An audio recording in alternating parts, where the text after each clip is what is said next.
اختتامی مجلس ذاکرین مجلس و منتظمین مجلس دعاؤں کی قبولیت کے لیے بلند ترین صلوات اللہم صلی علی محمد جو مومنین مومنات بیمار حال ہیں بالخصوص کبرا مقبول صاحبہ زوجہ بانی امام بارگاہ مقدس خدیجی کمل زہرا صاحبہ شریف بانو صاحبہ حضرت بانو صاحبہ فرزیدی اور نسیم حیدر دیگر مومنین مومنات جو بیمار حال ہیں ذاکرہ صاحبہ ان سب کی صحت و سلامتی کے لیے بلند ترین صلوات اللہم صلی علی محمد وآل محمد سورہ الحمد مرتبہ سورہ عید کی خاص کی گئی ہے ان تمام علومین کے لیے آغا حسن شاہ مرحوم ذکاوت علی شبیر مرحوم حاجی حسن حاجی رضا فدا حسین تمام معاونین اور اپنے سر اس میں شامل کر لیں تمام شہداء ملت کو بھی شامل کر لیں اور سورہ فاتحہ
نوجوان سیکورٹی کے فرائض انجام دے رہے ہیں سبیل کے فرائض انجام دے رہے ہیں اور انتظامی امور انجام دے رہے ہیں ان سب کی صحت و سلامتی کے لیے بلند ترین صلوات اللہم صلی علی محمد وآل محمد فاتحہ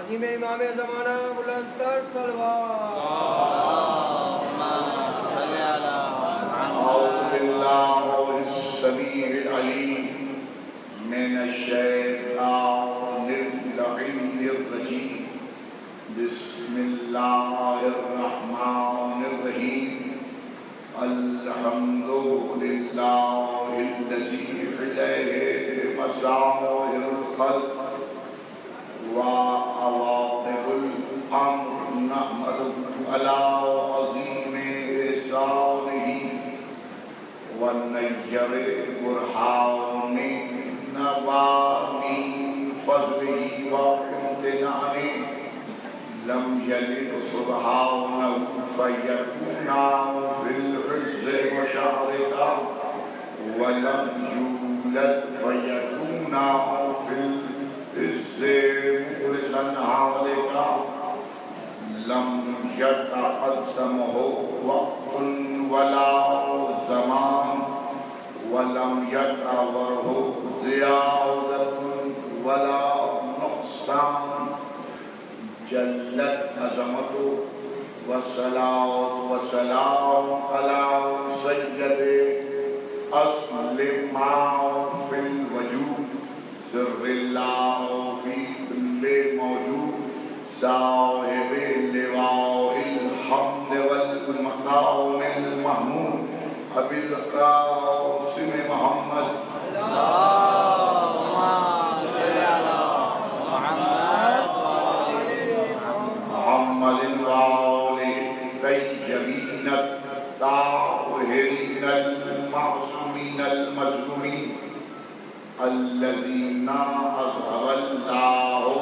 اور ورثہ وطہرہم تطہیرا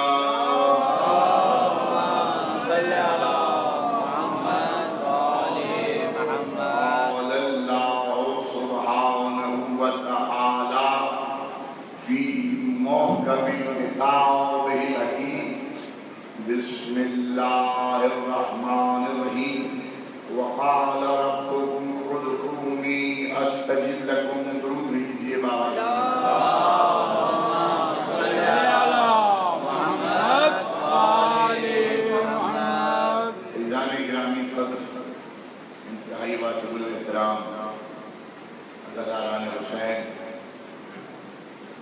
ساتویں مجلس اس عشر اضحیٰ کی دعا اور اہل ذکر کے عنوان پر آپ کی خدمت میں سعادت حاصل کی جا رہی ہے، اور اب تک کی گفتگو سے یقیناً یہ بات آپ کے مقدس اذہان عالیہ میں محفوظ و منتقل ہو چکی ہے کہ دعا کسے کہتے ہیں اور اہل ذکر۔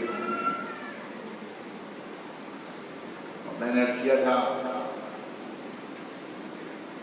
کہ وہی اہل ذکر ہیں کہ جنہوں نے اتنا ذکر کیا اپنے رب کا کہ اتنی دعا کی انہوں نے، اتنی دعائیں کی اپنے رب کے حضور کہ ان کا نام ہی ذکر بن گیا، اور اس ذکر کی نسبت سے نبی ہے ذکر، اور اسی نسبت سے اہل بیت میں اہل ذکر۔ اور جہاں ہمیں قرآن حکیم یہ دعوت دے رہا ہے یہ کہہ کر کہ فَاسْأَلُوا أَهْلَ الذِّكْرِ إِن كُنتُمْ لَا تَعْلَمُونَ، نہیں جانتے تو اہل ذکر سے پوچھو۔ معلوم یہ ہوا کہ اگر کوئی یہ کہے کہ مجھے نہیں معلوم تو یہ کوئی دلیل نہیں ہے۔ قرآن یہ چاہتا ہے کہ اس نے جاننے کے لیے آپ کو رہبر و رہنما دے دیے ہیں، تو اب یہ دلیل ختم ہو جاتی ہے کہ انسان کوشش کیے بغیر یہ کہہ دے کہ مجھے تو کچھ پتہ ہی نہیں، مجھے تو دین کی معرفت ہی نہیں، مجھے تو دعاؤں کے متعلق پتہ ہی نہیں۔ لیکن جب اہل ذکر موجود ہیں اور قرآن رہنمائی کر رہا ہے کہ بھئی اگر تم نہیں جانتے تو اہل ذکر سے پوچھو۔ اب جہاں مالک یہ کہے کہ ادعونی استجب لکم، مانگو تم، دعا کرو تم، قبول میں کروں گا، جہاں مالک دعا کرنے کے لیے رہبر و رہنما کی رہنمائی بھی کر دے گی، کون ہوں گے جو تمہیں ہمارے متعلق آگاہ کریں گے کہ کس طریقے سے ہمارے حضور پیش ہو سکے۔ قرآن نے یہاں پیغام دیا کہ اِنَّ هَدَيْنَاهُ السَّبِيلَ إِمَّا شَاكِرًا وَإِمَّا كَفُورًا، کہ ہم نے تم کو راستہ دکھا دیا ہے، اب چاہے تو کفر کرو چاہے شکر کرو، یعنی حیات کو آگے بڑھانے کے دو راستے ہیں، اور قرآن نے رہنمائی کر دی۔ دیکھیے دین میں جبر نہیں ہے، یہ رہبر و رہنما اس لیے بھیجے تاکہ انسانوں کی رہنمائی ہو سکے۔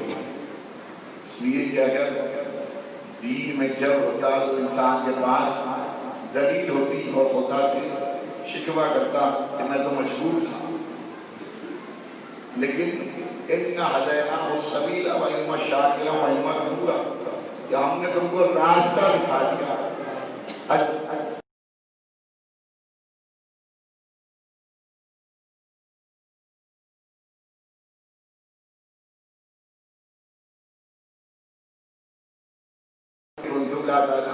نہیں جانتے تو اہل ذکر سے پوچھو، اہل ذکر بتائیں گے کہ کس شاہراہ پر اپنی حیات کو آگے بڑھاؤ گے تو حیات طیبہ ظاہر ہو جائے گی۔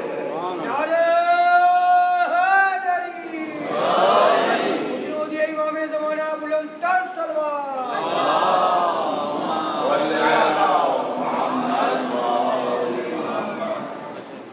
دیکھیے اب ایک راستہ ہے کہ انسان دعا کے ذریعے سے اپنے رب کو پکارتا رہے اور توبہ کرتا رہے. اس کے لطیف چیزیں جسے مل جائیں وہ کبھی کسی کا محتاج نہیں ہوتا. دعا کرتا رہے، توبہ کرتا رہے، شکر ادا کرتا رہے. نتیجہ کیا ہوگا کہ جہاں مشکل پیش آئے گی، کیونکہ دعا کرنے کی عادت تھی لہذا فوراً مشکل حل ہو گئی. جہاں توبہ کرنے کی عادت تھی، گناہ ہوا، عادت تھی توبہ کرنے کی، فوراً گناہ دھل گئے. اللہ تعالیٰ پوری حیات پاکیزہ رہی. جہاں شکر کرنے کی عادت تھی، نعمتیں اور بڑھتی چلی گئی. تو یہ تو ہے شکر کا راستہ. لیکن جہاں ان راستوں سے انکار ہے، جہاں انسان دعا سے غافل ہے، جہاں دعا سے غافل ہے، جانتا ہی نہیں کہ رب کے حضور کس طریقے سے پیش ہونا ہے، اس کے اندر عجز و انکساری ہی نہیں ہے، متکبر بنا ہوا ہے، سرکش بنا ہوا ہے. اس لیے کہ دعا تو عاجزی سکھاتی ہے.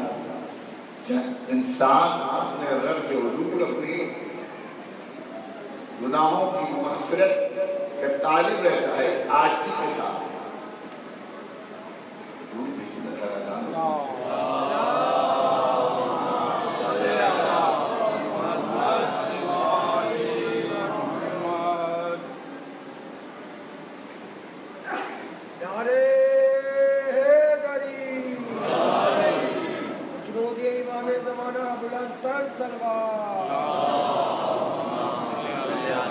عزیزان محترم، میں نے عرض کیا تھا کہ معصوم نے فرمایا تھا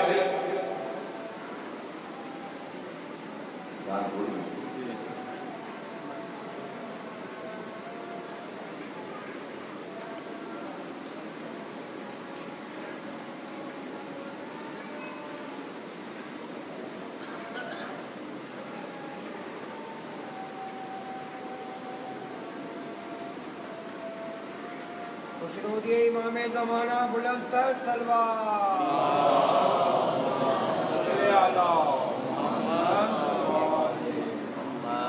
نعرے حیدری.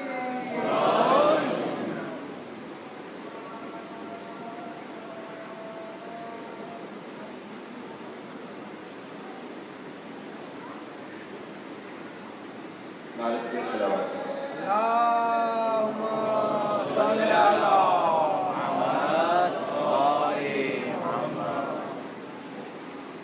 معصوم سے سوال کیا گیا تھا کہ دعا قبول نہیں ہوتی، کل کی گفتگو ہے، اسی میں متصل ہو رہا ہوں.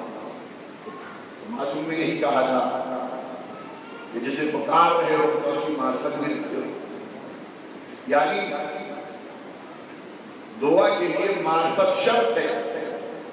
جہاں معرفت کے بغیر دعا ہے وہاں فقط رسم ہے، دعا نہیں ہے. جسے آغاز دے رہے ہیں، ہم دنیا میں اگر کسی سے مدد چاہتے ہیں تو پہلے اس کے متعلق معلوم ہی کرتے ہیں. جب اس کے متعلق معلومات مل جاتی ہے، جب مطمئن ہو جاتے ہیں، جب اس کے بعد اپنا مدعا اس کے سامنے بیان کرتے ہیں. ورنہ کوئی بھی ایسا نہیں ہے کہ ہر ایک اپنے دل کی بات ہر ایک سے کہتے. ایسا نہیں ہے. جس کے متعلق جان چکے ہوتے ہیں کہ ہاں یہاں سے یہ مدد مل جائے گی، اسی کے سامنے اپنا مدعا بیان کر. بھئی یہی تو کیفیت یہاں بھی ہے کہ پکارنا چاہتے ہو، آواز دینا چاہتے ہو، جسے پکار رہے ہو اس کی معرفت بھی تو رکھو. اچھا، اب یہ سوال پیدا ہو سکتا ہے کہ رب کائنات کی معرفت اتنی آسان تو نہیں. اس لیے کہ جہاں مولائے کائنات سے اللہ کہہ رہے ہوں دعا کی منزل پر کہ ماں ابدنا کا حق کا معرفت کا مالک میں تیری اس طریقے سے عبادت نہیں کر سکا، تیری اس طریقے سے معرفت حاصل نہیں کر سکا جو کہ معرفت حاصل کرنے کا حق تھا. لیکن عزیزان محترم، اتنا تو ضرور ہے کہ ہم بقدر امکان تو معرفت حاصل کر سکتے ہیں. یعنی اس کی تجلیات کو دیکھ کر تو معرفت حاصل کر سکتے ہیں، اس کے جلووں کو دیکھ کر تو معرفت حاصل کر سکتے ہیں، اس کے تجلیات الغنا کو دیکھ کر تو ہم معرفت حاصل کر سکتے ہیں، اس کے جلال و جمال کو دیکھ کر تو ہم معرفت حاصل کر سکتے ہیں، اس کی نعمتوں کو دیکھ کر تو ہم معرفت حاصل کر سکتے ہیں۔ یہ تو طریقے ہیں معرفت کے۔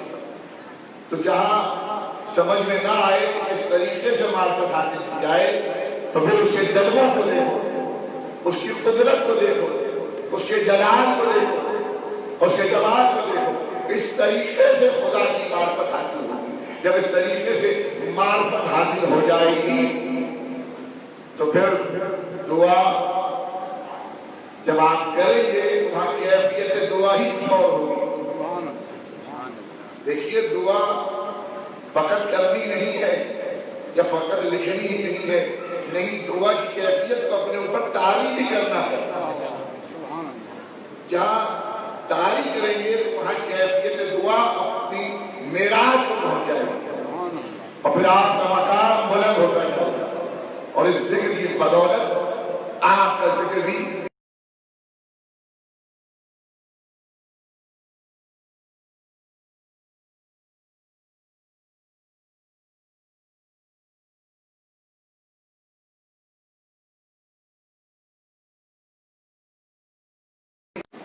کیفیت کو اپنے اوپر طاری کریں۔ اور یہ طاری کب ہوگی؟ جب معرفت ہوگا۔ حقیقت دعا یہ ہے کہ مزاج معصومین کے مطابق دعا کی جائے۔ میں نے بڑا جملہ کہا، جیسا معصوم چاہتے ہیں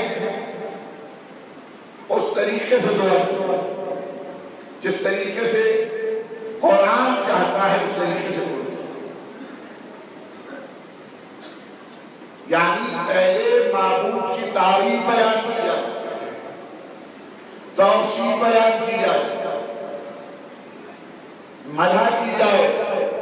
ایسا نہیں ہے کہ آپ نے ہاتھ اٹھایا اور خدا کی بارگاہ میں یہ کہنا شروع کر دیا مالک اتنی دولت دے دے، اتنا سرمایہ دے دے، یہ مکان دے دے، یہ زمین دے دے، یہ اولاد دے دے۔ ٹھیک ہے، جو مانگ رہے ہیں ہر حال میں ملے گا، کیوں؟ یہ اس کا وعدہ ہے کہ ادعونی استجب لکم، مانگو تم، دعا کرو تم، قبول میں کروں گا۔ دعا کے لیے خلوص اور نیت شرط ہے۔ اگر نیت ہی خالص نہ ہو، جی، اگر قلب میں منافقتیں ہوں، نجاستیں ہوں، اخلاقی بیماریاں ہوں، تو دعا خلوص پیدا نہیں ہو سکتا، کیونکہ نیت ہی صحیح نہیں ہے۔ نیت صحیح ہے پھر دعا معرفت بھی پیدا ہوتی ہے، دعا میں کیفیت بھی تعلیم ہوتی ہے۔ تو قرآن بھی یہی چاہتا ہے اور معصومین بھی یہی چاہتے ہیں، کیونکہ قرآن بھی معصوم ہے۔ ایک علمی قرآن ہے جو اوراق میں موجود ہے، ایک عملی قرآن ہے جو ذات معصومین میں موجود ہے۔ تو دونوں کی خواہش ہے کہ اس طریقے سے دعا کی جائے کہ پہلے جس کی بارگاہ میں حاضری دے رہے ہیں اس کی تعریف کیجیے۔ دیکھیے، ایک اپلیکیشن درخواست کوئی ملازمت کے لیے لے کے جاتا ہے کسی افسر کے سامنے تو کیا کرتا ہے؟ یہی کرتا ہے کہ جب ملاقات ہوتی ہے انٹرویو کے دوران تو کوشش کرتا ہے کہ کسی نہ کسی طرح یہ افسر مجھ سے راضی ہو جائے۔ جی ایسا ہی ہے، یا کسی کام کے لیے کوئی درخواست دیتا ہے افسر کو تو وہاں بھی کیفیت ہوتی ہے، کوشش یہی کرتا ہے کہ افسر کو خوش کر دوں، راضی کر دوں تاکہ میرا کام آسان ہو جائے۔ جب ہم اپنے دنیاوی معاملات میں، مادی معاملات میں اس طریقے سے حیات کو آگے بڑھا رہے ہیں کہ جس کے ذریعے سے ہمارے امور آسانی کے ساتھ انجام پا سکتے ہیں، ہم اسے خوش کرنے کی کوشش کرتے ہیں۔ تو وہ رب کائنات جو ہر وقت اور ہر لمحہ دینے کے لیے تیار ہے، بتائیے کہ کیا اس کو مجھ سے مانگنے کے لیے پہلے اسے خوش کرنے کی ضرورت نہیں ہے؟ شنودی امام زمانہ بلند تر صلوات۔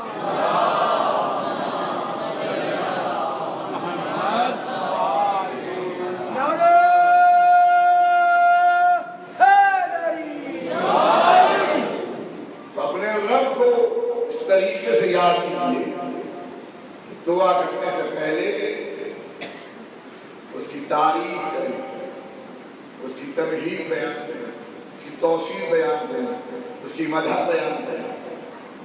اس کے بعد پھر اپنا مدعا کریں تاکہ مزاج معصوم کے مطابق آپ ہی کو اور آپ کے پیغام کے مطابق آپ ہی کو. اور عزیزان محترم، ایسا نہیں ہے کہ کوئی زمانہ ہدایت سے خالی رہا. نہیں، ہر زمانے میں ہادی موجود رہے جو کہ چاہنے والوں ہدایت کا فریضہ انجام دیتے رہے. اور ایسا نہیں ہے کہ جس زمانے میں ہم جی رہے ہیں، ناز کرنا چاہیے آپ کو کہ آپ کس مکتبہ فکر سے تعلق رکھتے ہیں کہ جہاں آپ لاوارث نہیں ہیں، جی آپ کا وارث زندہ ہے اور آپ کی رہنمائی کر رہا ہے. ایک ایسے دور میں جب کہ جینا مشکل ہوتا جاتا ہے، جب قدم قدم پر مسائل ہیں، جب قدم قدم پر دشمنیاں ہیں، جب قدم قدم پر ستم اور ظلم ہے، اور ایسے میں ایک ہادی ہے کہ جو ہماری رہنمائی کر رہا ہے.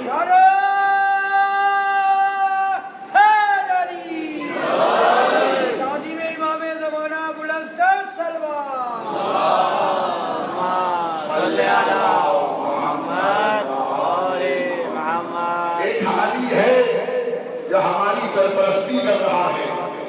ضرورت اس امر کی ہے کہ ہم اس کے توسل سے اپنے رب کے حضور حاضری ہیں. دیکھیے، دعا میں توسل بھی ضروری ہے، توکل بھی ضروری ہے. دو چیزیں یاد رکھیے، توسل بھی اور توکل بھی. یعنی جب تک آپ کو بھی یقین ہی نہ ہو اللہ کی ذات پر، اس کی قدرت پر، اس کے جلال و جمال پر، تو آپ کس طریقے سے اس پر توکل کریں گے؟ اگر دنیاوی معاملات میں دنیاوی لوگوں پر آپ توکل کرتے رہے تو اور خدا کو بھول گئے، تو اس کا مطلب یہ ہے کہ پھر آپ نے بندگی کے معیار پر اپنے آپ کو پورا نہیں کیا. توجہ ہے حضرت. شنودی امام زمانہ بلند تر جلوہ. صلی اللہ محمد نعرہ حیدری. ہمارے بہت سے ایسے احباب ہیں جو اس بات کا رونا رو رہے ہوتے ہیں کہ جی ہمارے مسائل بڑھتے جا رہے ہیں، پریشانیاں ہیں، لیکن اس کے باوجود بھی وہ نماز سے بھی دور نظر آتے ہیں، وہ دعا سے بھی دور نظر آتے ہیں، وہ مسجدوں سے بھی دور نظر آتے ہیں، جی وہ دینی معاملات سے بھی دور نظر آتے ہیں، وہ مذہبیات سے بھی دور نظر آتے ہیں. اور اس کے بعد بھی یہ کہہ رہے ہوتے ہیں کہ جی مسائل بہت ہیں، پریشانیاں بہت ہیں. کیوں نہیں ہوں گی جب آپ اللہ پر توکل ہی نہیں کر رہے؟ وہ اللہ جو بار بار کہہ رہا ہے کہ ادعونی استجب لکم، مانگو تم، دعا کرو تم، قبول میں کروں گا. لیکن آپ کی کیفیت یہ ہے، معاشرے کے افراد کی کیفیت یہ ہے کہ اسے یاد کرنے کے لیے تیار ہی نہیں ہے، اس پر اعتماد ہی نہیں کر رہے. تو جہاں یہ ہماری ناتوانی کی دلیل ہے، ہماری کمزرفی کی دلیل ہے کہ جہاں ہم اپنے رب پر توکل کرنے کے لیے تیار ہی نہیں. اور جہاں انسان اس طریقے سے حالات کو آگے بڑھاتا ہے اور نا امید ہو جاتا ہے اپنے رب سے اور دعا کی منزل پر آنے کے بجائے محض شکوے اور شکایت کرتا رہتا ہے، اس کا مطلب یہ ہے کہ وہ بندگی سے دور ہوتا جا رہا ہے. بندگی سے دور ہوتا جا رہا ہے. بندگی یہ ہے کہ شکوے اور شکایت زبان پر نہ لاؤ، اللہ پر توکل کرو اور اس کے بارگاہ میں حاضری دے کر توسل کے ساتھ ان حاضریوں کے توسل کے ساتھ کہ جن کے ذکر کو اس نے بلند کیا ہے، اس کے توسل کے ساتھ حاضری. یعنی وسیلہ بھی ضروری ہے. توسل کسے کہتے ہیں؟ یعنی وسیلہ. اور اب آپ دیکھیے گفتگو یہاں تک پہنچ گئی کہ توسل پر بات آئی تو مجھے دعائے توسل یاد آ گئی جو ہے اب پیغام ہے دیکھیے میں مسلسل کوئی نہ کوئی وظیفہ آپ کی خدمت اقدس میں پیش کر رہا ہوں. اب جب توسل پہ بات آئی تو دعائے توسل یاد آ گئی. جب دعائے توسل یاد آ گئی تو کیا ہے؟ یا ولی عند اللہ اشفع لنا عند اللہ. جی اے خدا کے نزدیک برگزیدہ ہماری شفاعت کیجیے. یعنی توسل کے ذریعے آگے بڑھ رہے ہیں اور ہستیوں کو پکار رہے ہیں، ان کے وسیلے سے آپ خدا کی بارگاہ میں شفاعت کے طلبگار ہیں. یہ ہے دعائے توسل. اب دعائے توسل کتنا ضروری ہے؟ میری جب قوم میں آیت اللہ عباس کاشانی سے ملاقات ہوئی اور حضرت آیت اللہ کاشانی مجلل القدر عالم دین ہیں کہ جنہوں نے 35 سال کربلا میں نماز پڑھائی.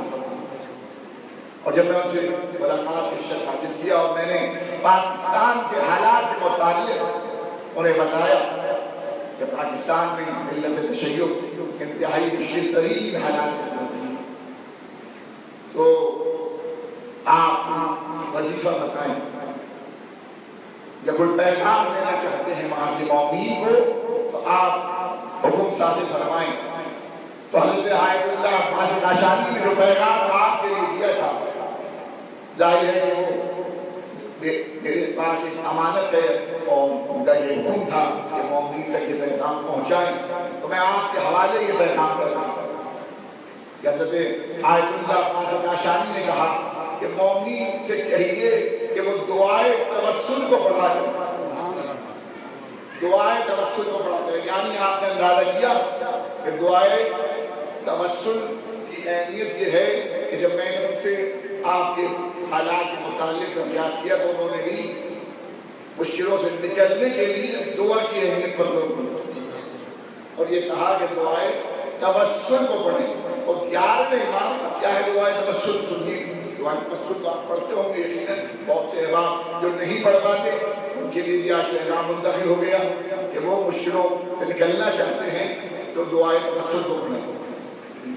اب سوال یہ ہے کہ دعائے توسل ہے کیا؟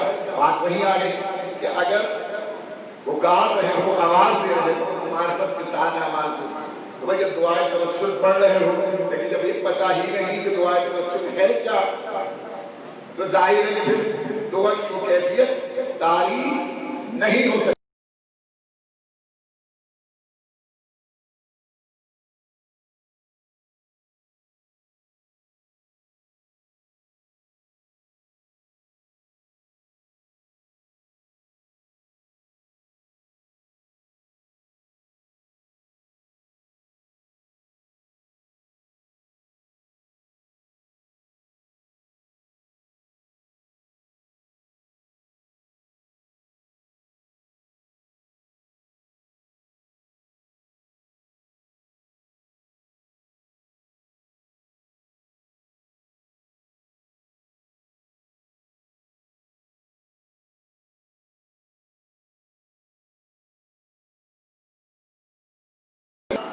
طریقہ بتاتا ہوں. میں نے عرض کیا تھا کہ درود کی کیا اہمیت ہے اور مسلسل اس پر گفتگو بھی ہوئی درود کی اہمیت پر کہ دعا قبولیت کے لیے ضروری ہے کیا ابتدا اور انتہا کو مضبوط کریں گے، یعنی آغاز اور انجام کو مضبوط کریں گے. پوچھنے والے نے پوچھا تھا کہ یہ آغاز اور انجام ابتدا اور انتہا کیا ہے تو معصوم نے یہی کہا تھا کہ جب بھی دعا کرو شروع میں 3 بار درود بھیجو، پھر اپنا مدعا بیان کرو، اپنی دعائیں خدا کے حضور پیش کرو اور پھر آخر میں بھی 3 بار درود بھیجو تاکہ تمہارا اول و آخر مضبوط ہو. عظیم امام زمانہ بلند تر صلوات.